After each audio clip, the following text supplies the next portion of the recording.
बेरोजगार दुर्गा माई बेटावा रही गेलो बेरोजगार तो कैसे अइयो तहारा दुआर जी सोचल सपना हो गेलो बेकार जी लगलो नहीं नौकरिया माई हंसा हो जावार लगलो नहीं नौकरिया माई हंसा हो जावार कैसे अइयो तहारा दुआर जी सोचल सपना हो गेलो बेकार जी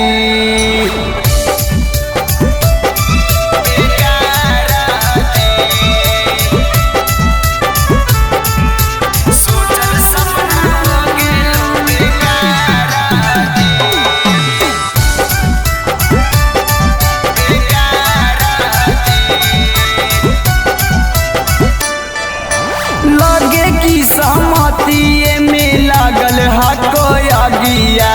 कवना कलमा से लिख देला बगिया लगे की सहमतिए में लगल हको अगिया कवना कलमा से लिख देला बगिया टेंशन से सोची माई फाटा हो कपार टेंशन से सोची माई फाटा हो कपार तो कैसे अइयो तहारा दुआर जी सोचल सपना हो गेलो बेकार जी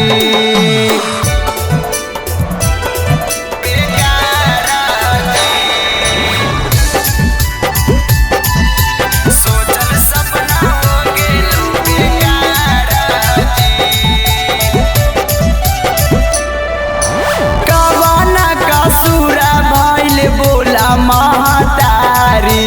जीते जीदी पकावा के देलू माई मारी